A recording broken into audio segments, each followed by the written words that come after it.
On March the 5th, 1936, the first prototype Spitfire K5054 made its first flight from the Supermarine Works at Eastleigh, piloted by Captain Mutt Summers.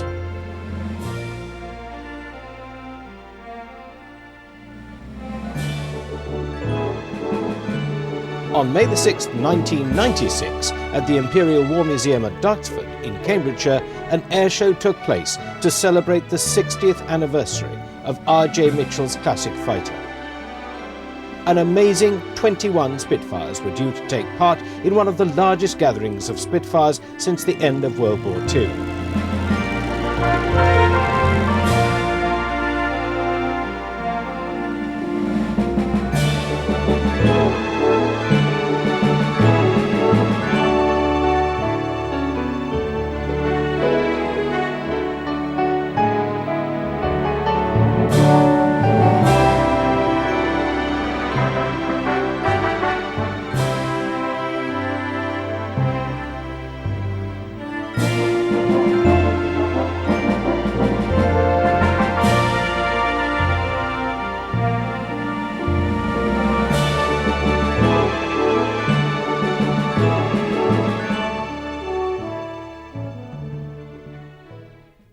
On the day, the flight line contained 11 different marks of Spitfire, including a replica of the prototype, a Mark 1A, a Mark II, 2 Mark 5s, a Mark 8, a whole collection of Mark 9s, a Mark 11, 2 Mark 14s and 2 Mark 16s,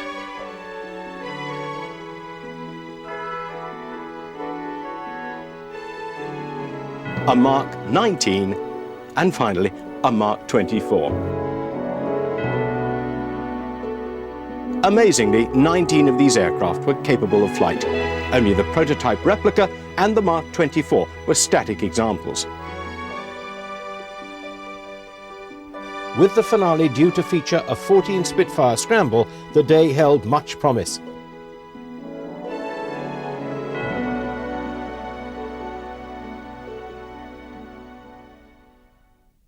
For pilots, show day starts with a briefing in the control tower from David Henchy, the Airfield Services Manager. Safety is the key concern. There are strict guidelines laid down by the CAA covering air shows, and these have to be followed. If you find yourself approaching a manoeuvre at the wrong height or the wrong speed, another area of concern is the view the crowd will get. And when I'm on display lines, heights. What I would actually like you to do is, first of all, what you must do. You must fly to your no lower than your actual DA, whatever that may be. 30 feet is normally the lowest that people have been authorized to, but if your DA is higher than that, then not below your DA height. I would like you to fly most of your routines at 50 feet above the airfield. That's so that the crowd, we've got a big crowd here today, they will be quite deep on the crowd line, and if you're too low, a lot of people won't see that. In fact, the crowd is almost 35,000, with hundreds of people still trying to get in, even after the show has started.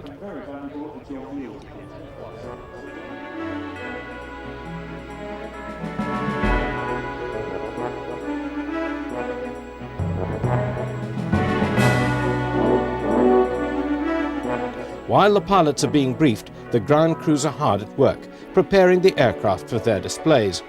Most of the behind-the-scenes work is never seen by the public. But without the attention these crews pay the aircraft, none of these machines would ever fly.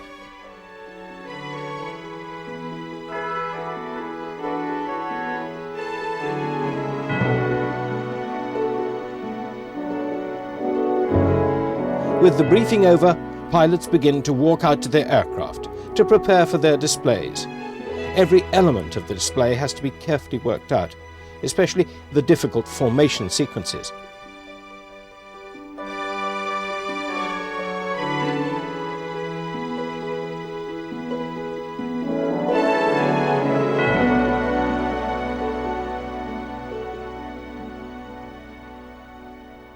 The control tower also have a difficult job. As well as the displaying aircraft, there are dozens of light aircraft that fly in for the display, and these have to be given landing slots and parking spaces before the show can begin.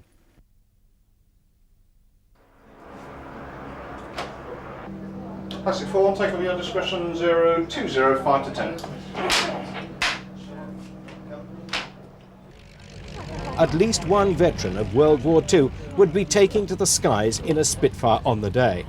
George Unwin, a Battle of Britain fighter pilot, was given the chance to fly in the back seat of Carolyn Grace's aircraft before the show.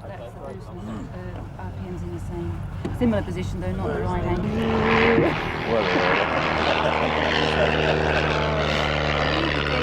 That'll work. That'll work. That's working there. We normally see on startup about 120. Once we've got up to height and cooled down, she'll probably settle at about 80. As the aircraft takes off, it's fitting that at least one of the few should take to the air in Mitchell's classic creation.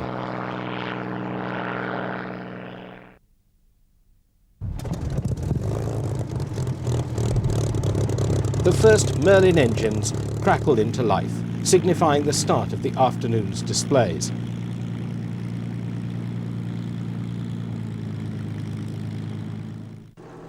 The first aircraft due to display is Spitfire Mark IX MH434, flown by Ray Hanna, a former leader of the Red Arrows.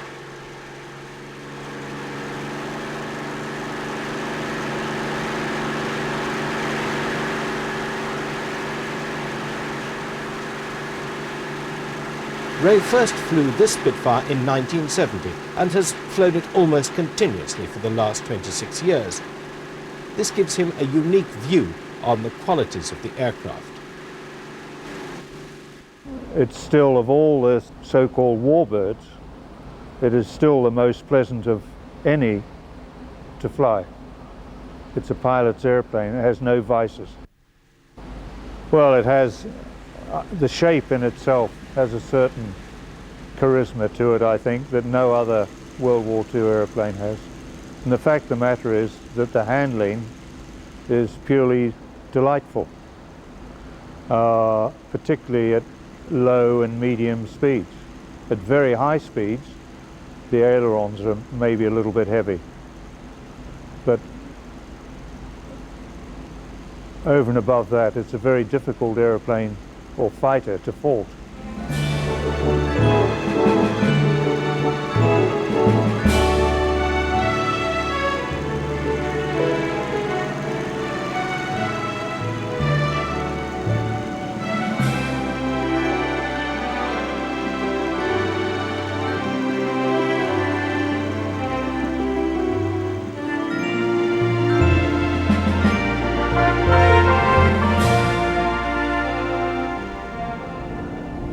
So the afternoon starts with a display by the master, Ray Hanna, in MH434.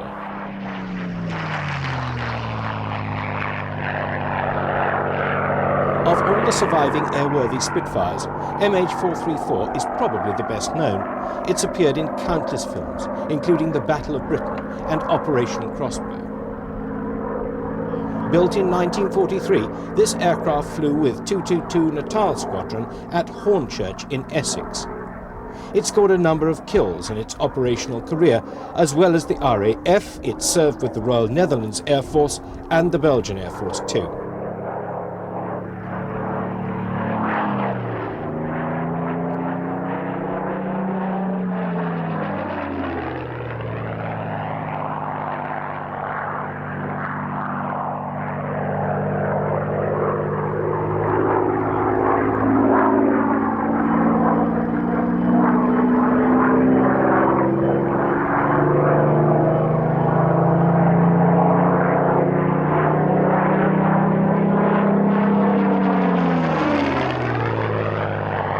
MH434 is one of the many Mark IX variants at the show.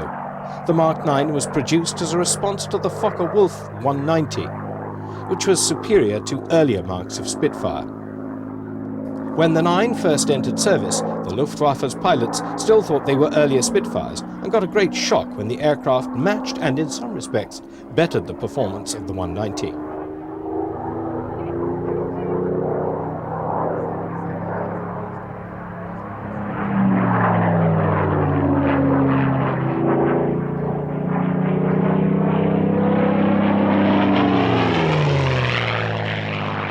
One of the first Spitfires on the circuit, MH434's displays have been delighting airshow crowds for 25 years.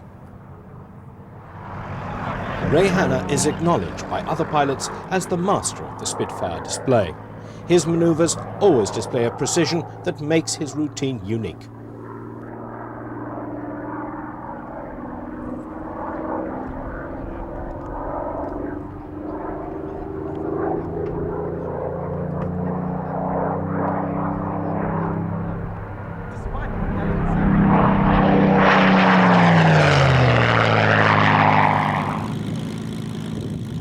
No celebration of the Spitfire would be complete without an appearance by the Hawker Hurricane. This example is one of 2 that are part of the Battle of Britain memorial flight.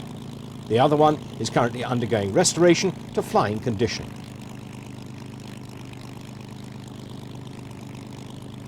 The BBMF's Mark II taxis out with a couple of passengers on the back to take off for its display with the Spitfire Mark V and the Hurricane.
The next aircraft to display is the 2-seater Grace Spitfire, another Mark IX variant.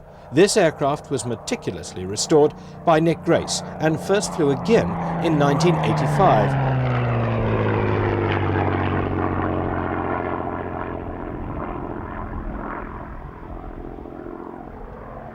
Tragically, Nick was killed in a road accident in 1988. His widow Carolyn was determined to keep the aircraft in the family, and she is now the only woman display pilot currently flying Spitfires in the world. During World War II, this was the first Allied fighter to shoot down an enemy aircraft on D-Day. It served in many roles during its career, including shipping patrols, fighter sweeps, escort duties and dive bombing. It was subsequently converted to a 2-seater configuration by Vickers after the war.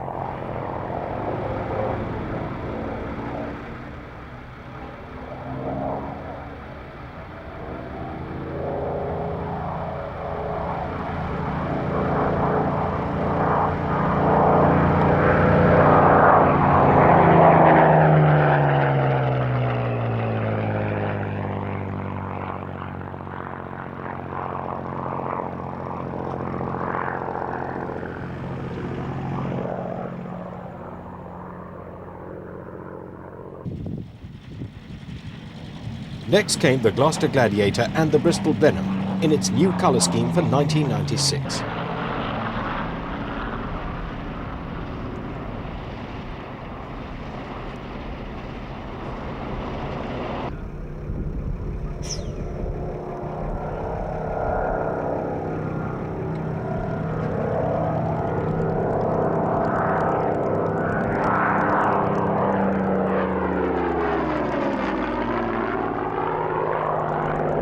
Another Merlin engine roars through the Duxford skies. This time it belongs to the Hurricane, often the forgotten aircraft of the Battle of Britain. Designed by Sidney Cam, the Hurricane first entered service in 1937 and caused a stir among the general public with its high speeds and amazing manoeuvrability.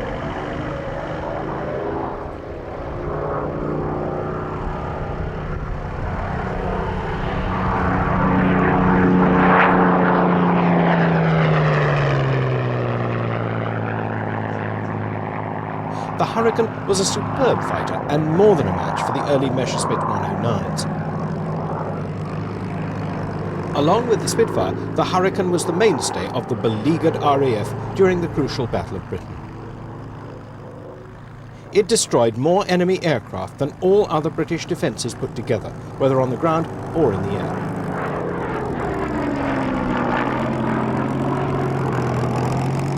This is a Mark II version, and the display graphically shows the aircraft's performance.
Here we see the Blenheim taxiing into position, dwarfed by the much larger B-17.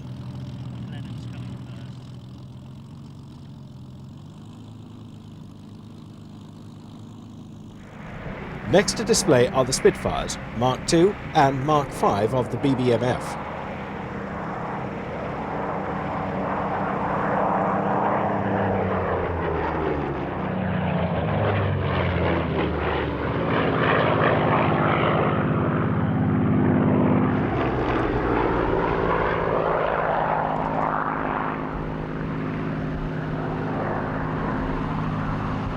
The Bristol Blenheim, flown by John Webb, takes off for its display, followed by the much larger B-17 Sally B.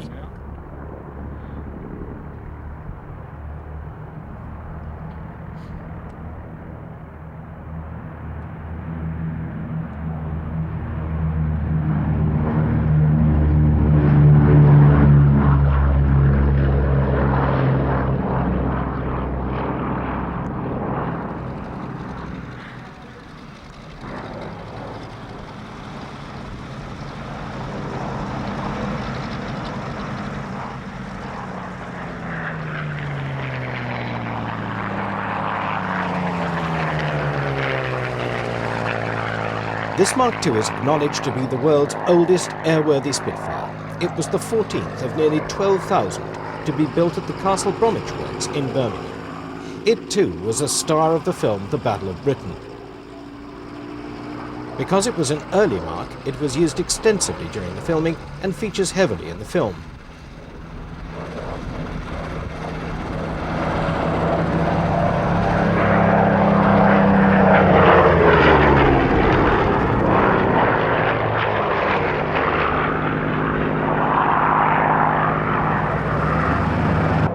The next BBMF aircraft to display is the Mark V. This particular aircraft first entered service in 1941 with 222 Squadron at North Weald. It's probably best known as the aircraft that Spitfire test pilot Geoffrey Quill used to display after the war.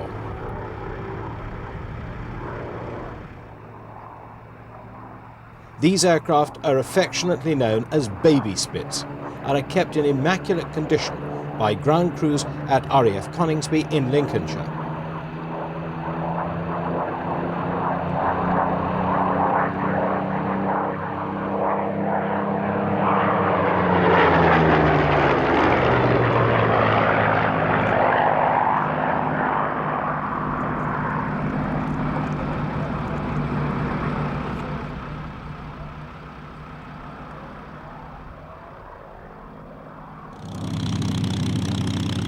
More Merlin engines crackled towards their display, only this time in the two P-51D Mustangs.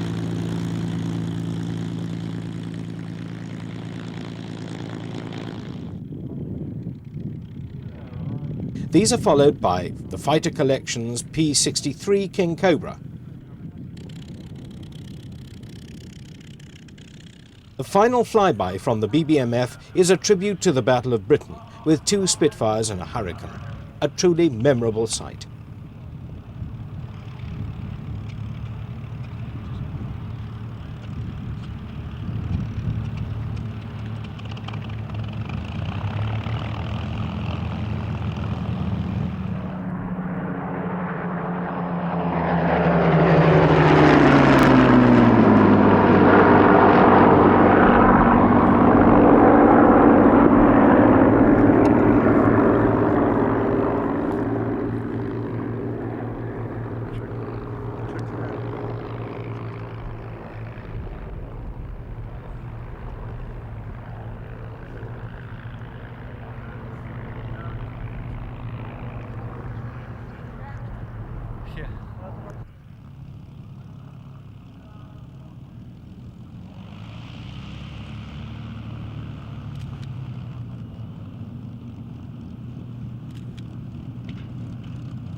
A notable absentee from the displays was Messerschmitt 109 Black 6, whose only flight of the day was for an air test. This is the most original surviving 109 with the powerful Daimler-Benz engine.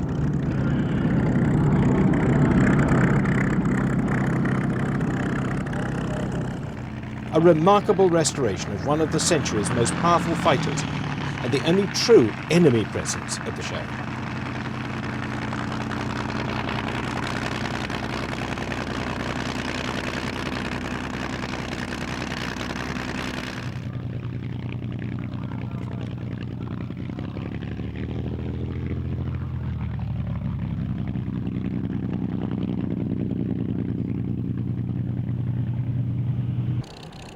Next comes the smooth sound of three Bristol Mercury engines in the Blenheim and Gladiator.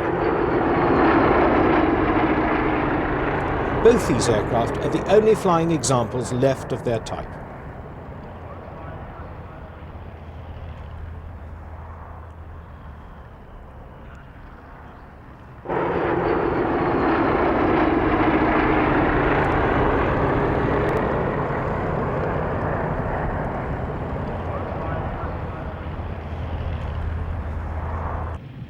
More American aircraft taxi out for their displays in the shape of the P-38 Lightning and the P-47 Thunderbolt.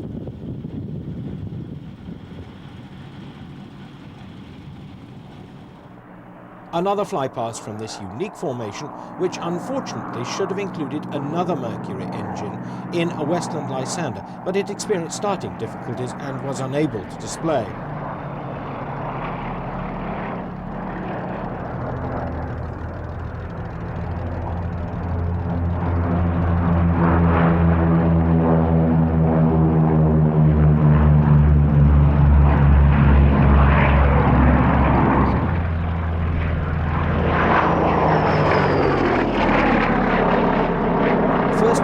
From this radial engine pair is the Shuttleworth Collection Gloucester Gladiator, which first entered service with the RAF in 1937, the same year as the Hurricane.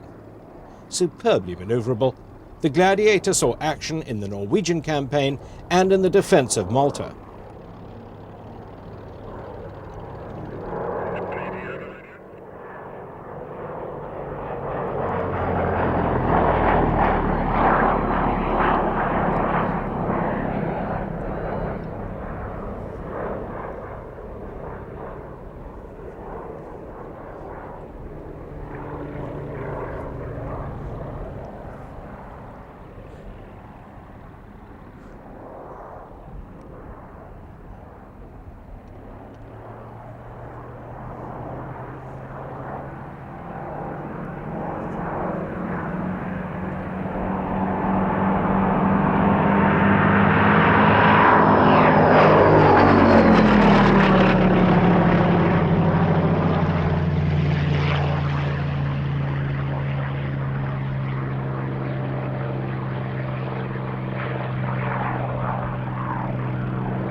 Now the two Mercury engines of the Bristol Blenheim, nicknamed the Forgotten Bomber, as its importance in the early years of World War II was largely overlooked in subsequent histories of the conflict. This example is the second restoration of the type by a dedicated team of engineers at the Aircraft Restoration Company.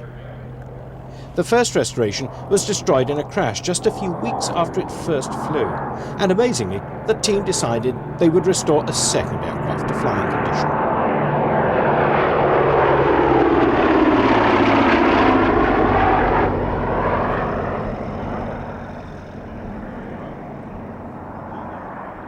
The Blenheim is displaying in Coastal Command markings of 254 Squadron. Blenheim served in every command and in every theatre of combat during World War II. This sole example of the type flies today in tribute to all the brave air crews that flew and fought in them.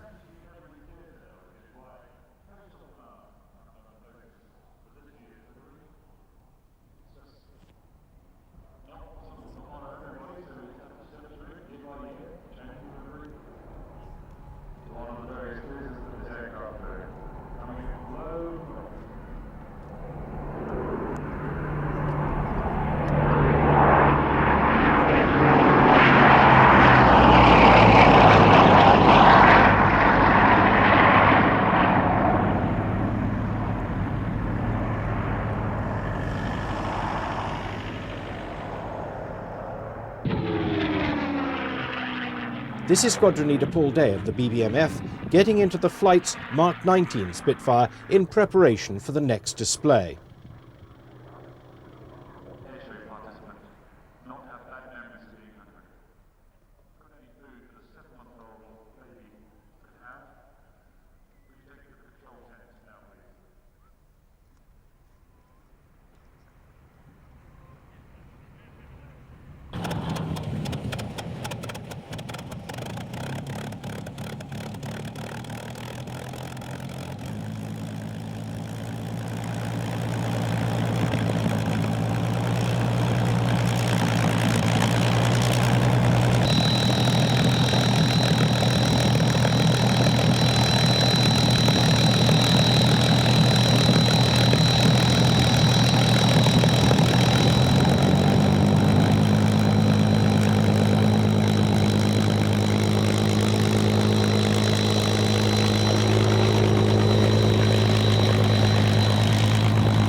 Steve Newjane and Andy Gent, two instructors from 19 Squadron, prepare for their display.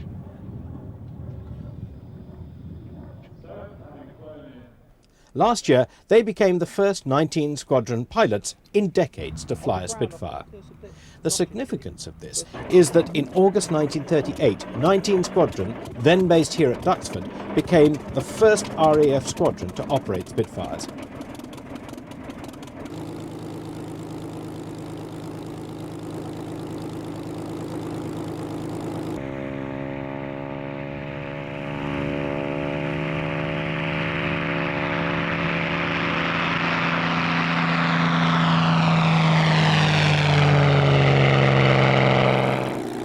The opportunity to fly the finest was presented to them by the Old Flying Machine Company.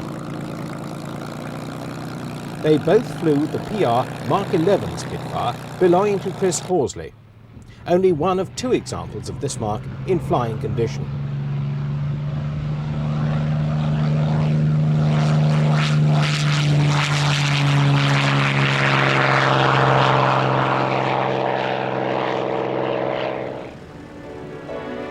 As these shots show, the experience was extremely memorable.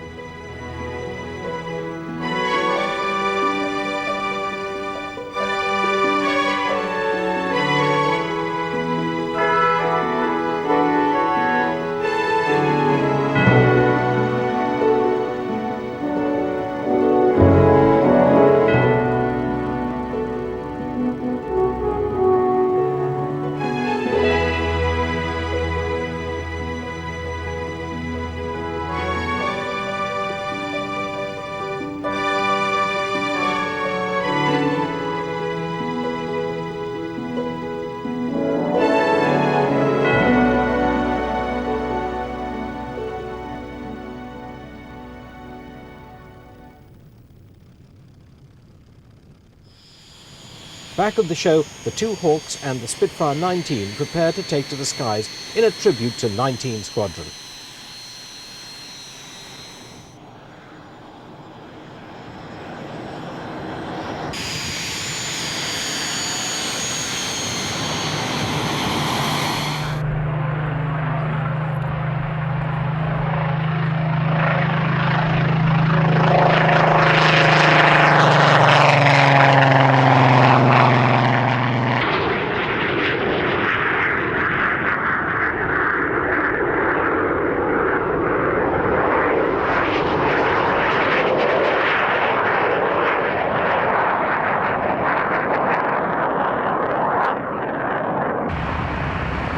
The Catalina, owned by Plain Sailing, taxis past camera.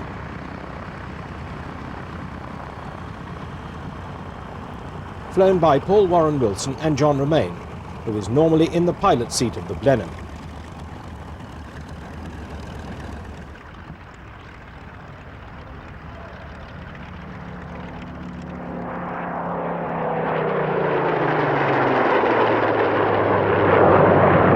These Hawks, based at RAF Valley in Wales, are the principal training aircraft of the Royal Air Force.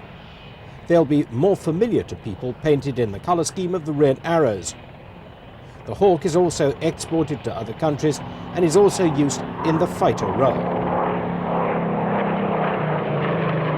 The Spitfire 19 was one of the later Mark Spitfires, powered by the Rolls-Royce Griffon engine. A photo reconnaissance version of the aircraft, the Griffon engine was substantially more powerful than the Merlin. By this time, the Spitfire had evolved into an almost completely different aircraft than earlier Marks, but still bore some of the familiar characteristics of the design.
As the Catalina takes off for its display, a unique collection of American aircraft formates up in the distance.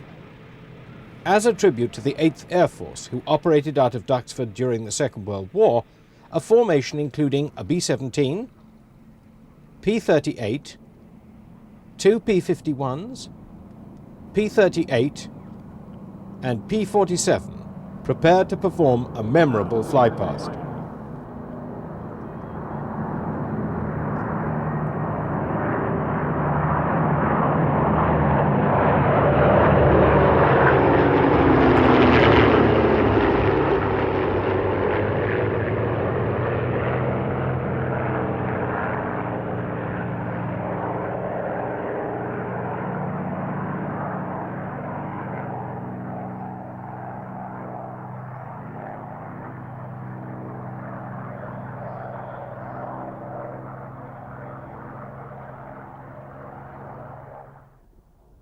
The first aircraft to display from the formation is the Lockheed P-38 Lightning. Called the Fork-tailed Devil by the Japanese, it served in all theatres of combat.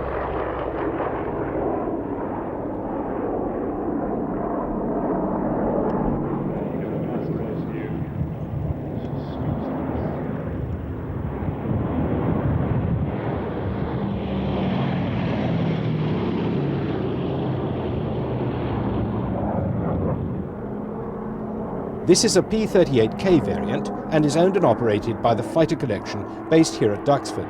It's the only example currently flying in Europe. Next to display is the Republic P-47 Thunderbolt. Another Fighter Collection aircraft, this is painted in the colours of the commander of the 78th Fighter Group as No Guts, No Glory. It's affectionately known as Fat Albert. The Thunderbolt was originally designed as an interceptor fighter, but it eventually found a role as a hard-hitting ground attack aircraft.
While the Thunderbolt and Lightning display, the B-17 Sally B continues its flybys. This one giving the crowd a view of its open bomb bay.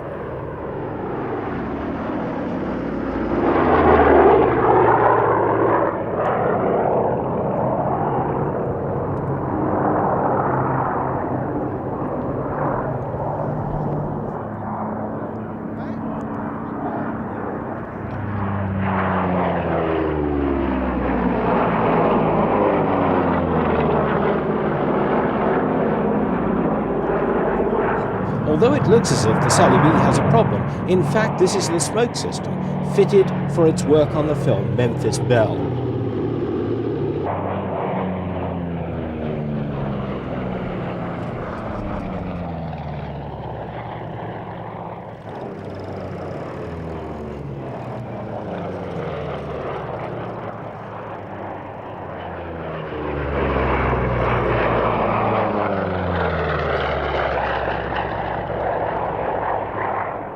Now two North American P-51D Mustangs fly in for their display.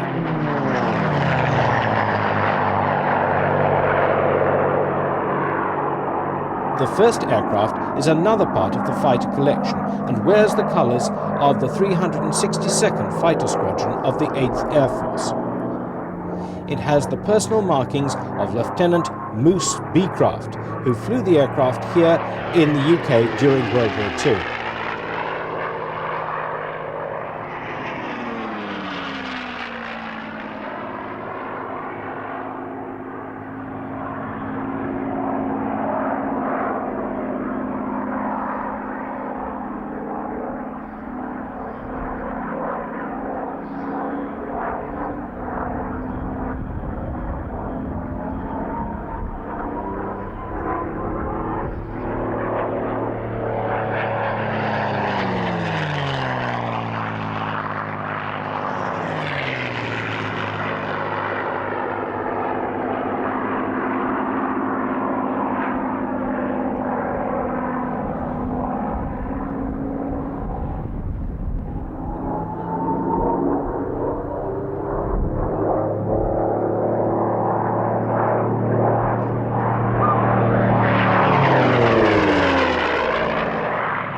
The second aircraft belongs to Dave Gilmore's Intrepid Aviation Company and was built in North American's factory at Inglewood in California and served with the US AAF after the war.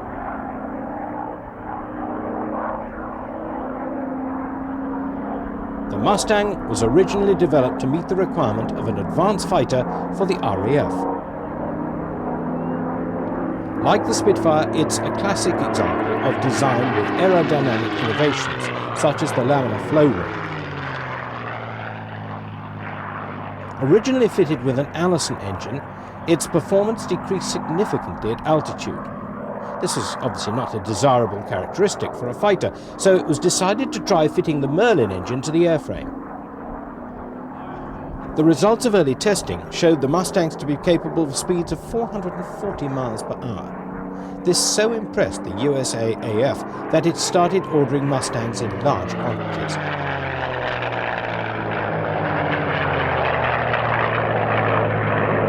The Mustang proved immensely popular with pilots, and more importantly, it had a range to escort bombers right into the heart of Germany and the Japanese Empire. It could compete with almost any enemy fighter and emerge victorious. It was arguably the most important fighter of World War II.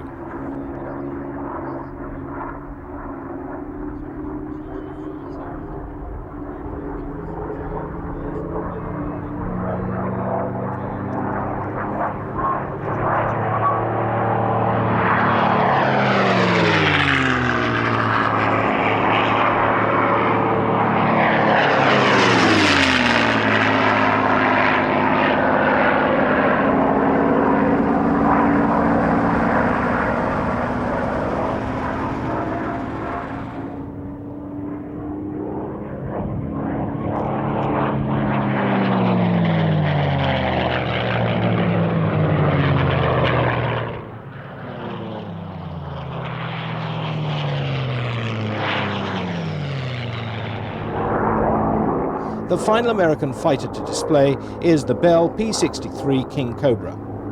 This fighter collection aircraft served with the USAAF for a short time before it was demobbed.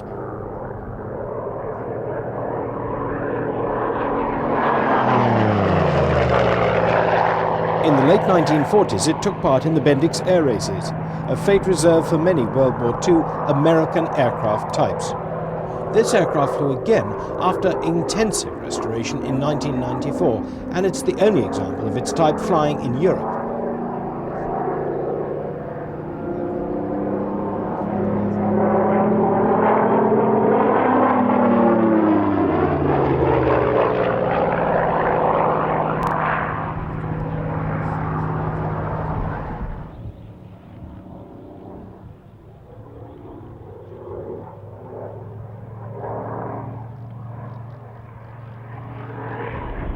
The P-63 was designed as a close support fighter bomber and was extensively deployed by the Russian Air Force, which received more than 2,400 of the type.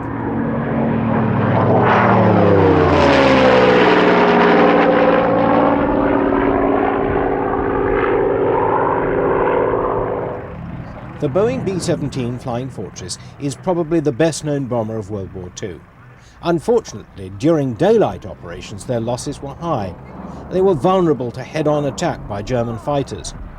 When the P-51 arrived as a long-range fighter escort, the B-17's effectiveness increased significantly, and in the closing stages of the war, they dealt devastating blows to the Germans.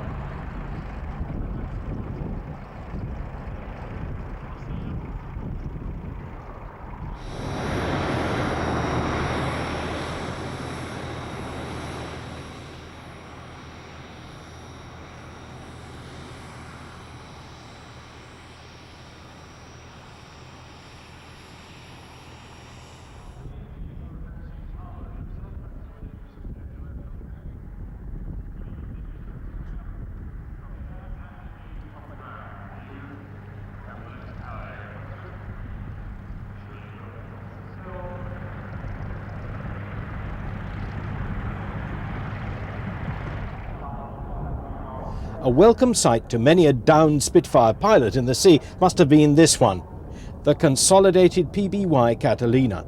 Used extensively by Coastal Command, These aircraft filled a number of roles, including maritime patrol and search and rescue.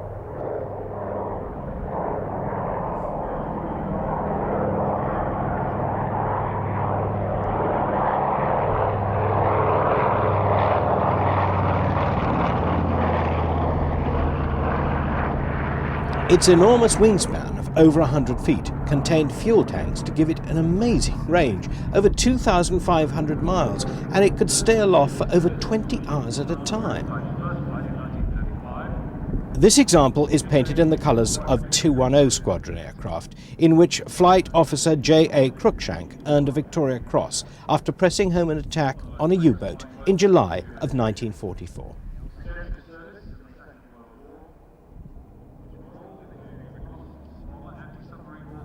This aircraft regularly operates off the water and displays throughout Europe during the airshow season.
As the Catalina makes its final fly past the line of assembled Spitfires, the climax of the show is about to start.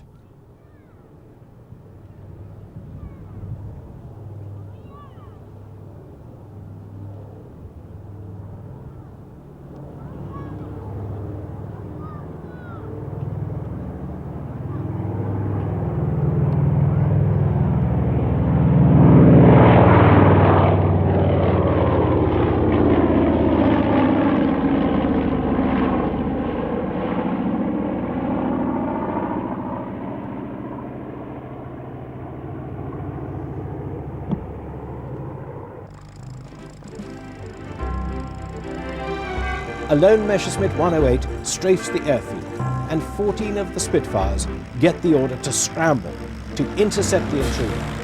What follows is a remarkable sight, with 14 Spitfires and a lone Hurricane taxiing out to chase away the enemy.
fighters take off to prepare for the finale of the show, 3 memorable display sequences.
The first sequence is a tail chase, featuring the Fighter Collection's Hurricane, Proteus Petroleum's Mark 1A Spitfire, and the Shuttleworth Collection's Mark V. This display highlights the performance of these earlier fighters. The Fighter Collection's Hurricane is painted in the markings of Eagle Squadron. These were American pilots who volunteered for combat service before the USA entered the war. A fully aerobatic version of Hawker's finest creation, this aircraft always puts on an impressive display.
Another of the oldest surviving Spitfires is this Mark 1A, another veteran of the Battle of Britain movie. It currently appears in the markings of 609 Squadron and is housed at the Blue Max Movie Museum at Wickham Air Park.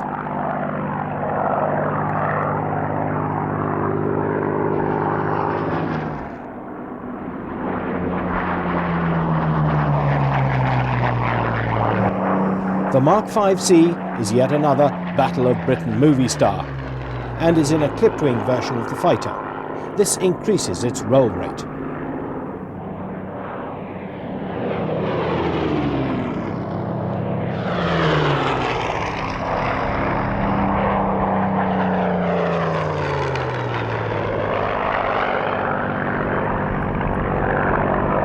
Watching the display gives you a good idea of the amazing agility of these early World War II fighters.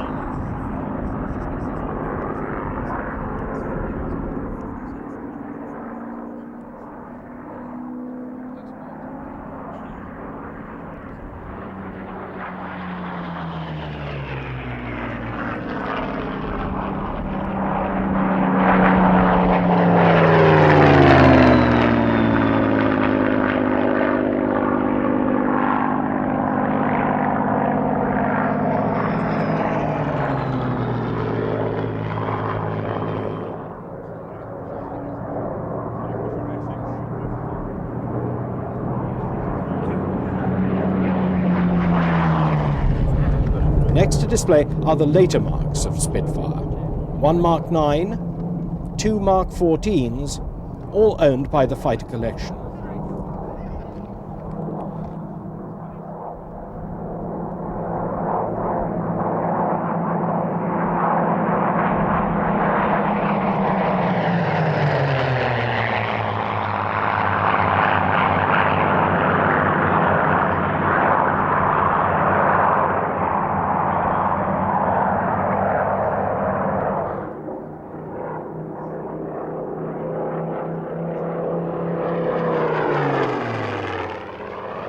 This display shows how the performance of the Spitfire improved once the Griffon engines were fitted.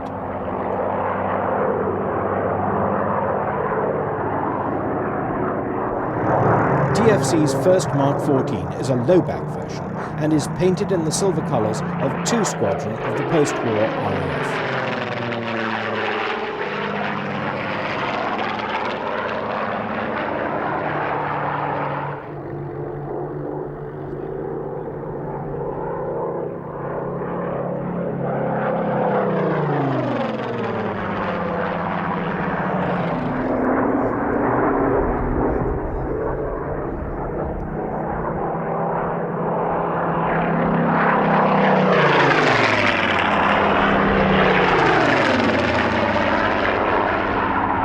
TFC's second Mark 14 is a high-back version and is in the markings of Squadron Leader James Ginger Lacey, who served with Southeast Asia Command in Malaysia in 1945.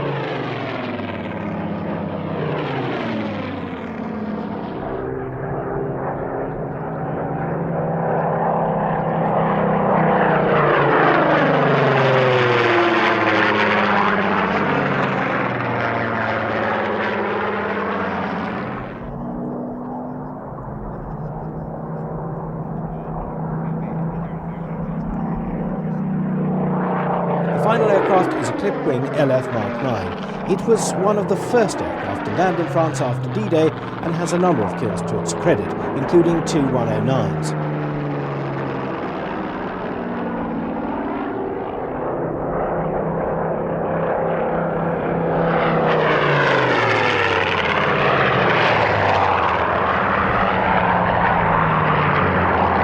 The difference in performance between the aircraft is obvious, with the 2 Griffons having more of a growl than the Merlin.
As the previous 3 aircraft land, the highlight of the day approaches.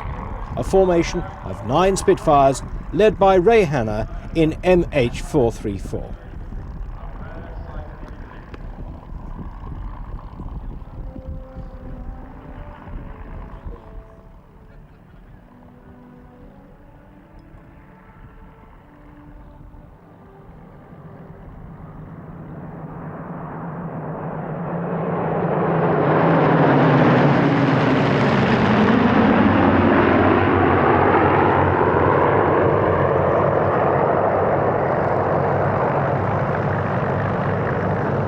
A magnificent recreation of what the skies over Duxford must have looked like in the late 30s. The sight and sound of these Spitfires together must bring back many memories to the veterans at the show.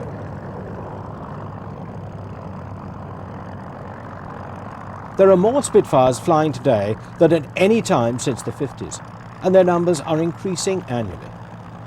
Hopefully in another 60 years, there will still be many flying examples of the fighter left for future generations.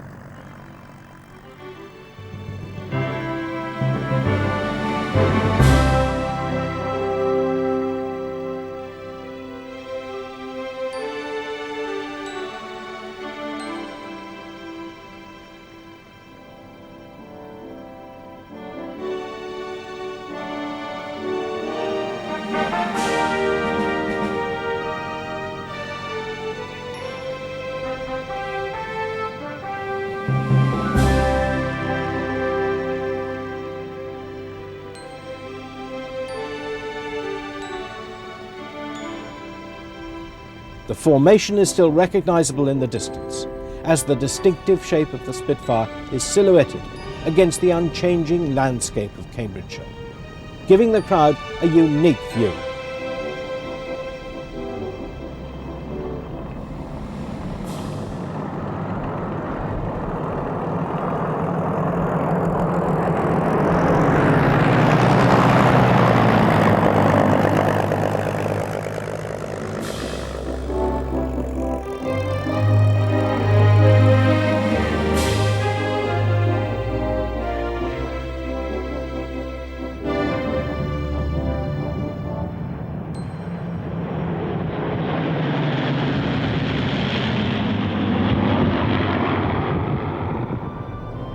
The roar of Merlins shake the ground once again as the sky fills with Spitfires diving to make their low passes along the display line.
it's fitting that the final display of the day should be Ray Hanna once again in MH434 on the day when the brilliance of Mitchell's design was celebrated.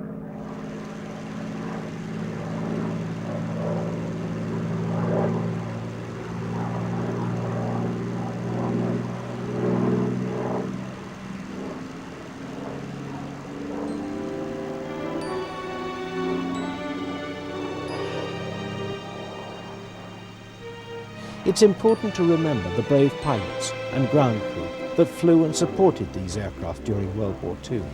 In numerous countries and far differing landscapes, they fought bravely in these wonderful machines in defense of the freedom of the world.